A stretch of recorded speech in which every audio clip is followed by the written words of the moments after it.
In Australian motorsport, few names echo with the same legacy and influence as Bob Jane. He wasn't just a racing driver, he was a champion, a businessman, a visionary, and a pioneer who left a tyre track across every level of the sport, from the tarmac of Mount Panorama to the boardrooms of the tyre industry.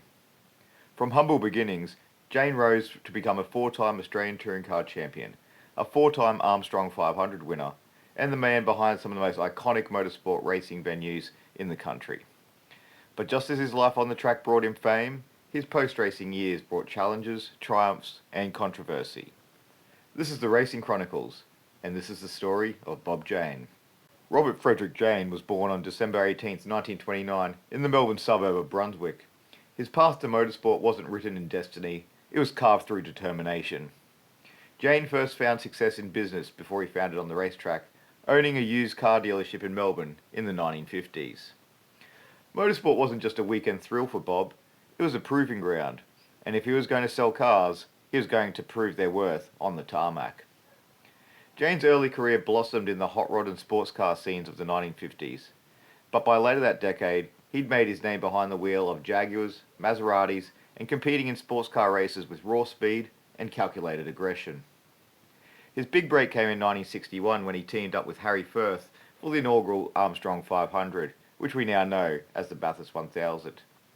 Initially held at Phillip Island, Jane and Firth won driving a Mercedes 220 SE. That same year he won the Australian Touring Car Championship in a Jaguar Mark II. Bob Jane had certainly arrived, and the Australian motorsport scene would never be the same. From 1962 to 1972, Bob Jane was at the absolute peak of his driving powers. He'd win the Australian Touring Car Championship 4 times in 62, 63, 71 and 72. All in exotic imports, first the Mark II Jaguar in the early 60s, then the thundering Camaro in the early 70s, but more on that later. Jane's dominance wasn't just statistical, it was cultural. He embodied the image of the modern Australian racing hero, gritty, skilled and unrelentingly determined. He was one of the very few drivers to win the Armstrong 500 4 times. He and Harry Firth repeated their triumph in at Phillip Island in the Ford Falcon XL. And when the race moved to Mount Panorama in Bathurst in 1963, Jane proved his versatility by winning again, this time driving a Ford Cortina GT, again with Harry Firth. His fourth win came in 1964 with George Reynolds, cementing his place in the pantheon of Bathurst legends. Jane also won the 1963 Australian GT Championship at the wheel of the Jaguar E-Type lightweight, and became one of the early adopters of American muscle in Aussie racing. In the mid to late 1960s, he imported and competed in the Trans Am Mustang, and later in the early 70s brought the Chevy Camaro ZL1 to the track, one of the most powerful and fearsome cars ever seen in Australian competition. In its 1971 incarnation, the Camaro was fitted with the fearsome ZL1 alloy 427 big block. However, with rule changes in 1972, it was downgraded to the ever-reliable 350 small block Chev. With this beast, he dominated the later years of the improved production era, showcasing not just his skill, but also innovation. Of the 38 races he started in the Touring Car Championship, he finished on the podium 21 times. The early 70s saw Jane transition from the Touring Car Championship to the GT and sports sedan scenes. He'd continued racing until the mid-70s, often at the wheel of some of the most extraordinary machines of the era, including the monstrous HQ Monaro GDS 350, the exotic Repco V8 LJ Tirana, and later the radical 6-litre Chevy Monza sports sedan. But by the mid-1970s, Jane had one eye off the track. His mind was turning to bigger ideas about the very future of Australian motorsport. As he began to wind down his racing career, Bob Jane turned his focus to what would become his true business empire, tyres. In 1965 he founded Bob Jane T-Marts, a chain of tyre retail shops that quickly grew into a household name across the country. His credibility as a racer helped win trust, but it was his business acumen and relentless drive that made the company a national powerhouse. Jane wasn't just selling tyres, he was selling a legacy, packaging his racing pedigree into a commercial brand that resonated with everyday Australians. He also refused to allow the sale of retreaded tyres at his stores, citing safety concerns, which became his key selling point and part of the company's ethos. By the 1980s, Bob Jane T-Marts was synonymous with tyres in Australia. The tagline, "If it's not Bob Jane T-Marts, you're paying too much," was embedded into the national psyche. But Jane's influence extended far beyond business. He also revolutionised the infrastructure of Australian motorsport. Bob Jane didn't just want to race, he wanted to reshape the sport. In the 1980s, he purchased the Calder Park Raceway in Victoria and transformed it into a premier racing venue.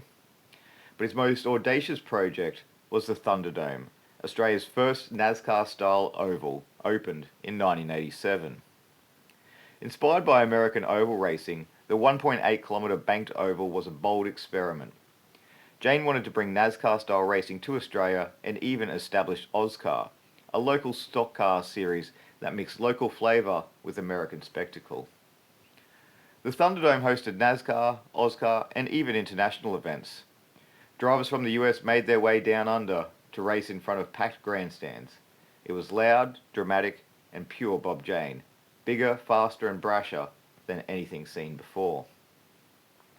Although Ozcar eventually faded, the Thunderdome was a testament to Jane's vision and tenacity. Very few individuals in Australian motorsport have ever changed the landscape so physically and so permanently. But behind the curtain of success, Jane's later life was not without its hardships. In the 2000s, he became embroiled in a bitter and public legal battle with his son Rodney Jane over control of the Bob Jane T-Marts empire. Bob had handed the reins of the company to Rodney, but disagreements over the business led to a falling out that saw Bob Jane banned from using his own name in any future business endeavours. The legal proceedings dragged on for years, and the financial burden mounted. By 2011, Jane was declared bankrupt. The same man who had built a national empire was forced to fight for his legacy. Despite this, Bob remained active and vocal in motorsport circles, always passionate and always present at key events. Bob Jane passed away on September 28, 2018, aged 88, after a long battle with prostate cancer. His death marked the end of an era in Australian motorsport, but his legacy, that's eternal. Few individuals have left such a comprehensive mark on the sport. As a driver, he set standards that inspired generations. As a businessman, he built a brand that remains a household name. As a promoter, he brought new ideas and infrastructure to life. And as a character, he embodied both the glamour and the grit of motorsport. As longtime rival and fellow racing great Alan Moffat said in a heartfelt tribute, "Bob didn't just race cars, he raced through life. Flat out, no compromise. He was the real deal."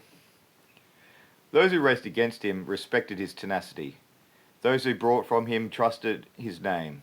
And those who watched him, whether in a Cortina at Phillip Island or Camaro at Calder Park, knew they were witnessing something special. While names like Brock, Moffat, Johnson and Whincup are rightly etched in gold, Bob Jane's influence runs deeper. He was the first to prove that success on the track could translate into power off it.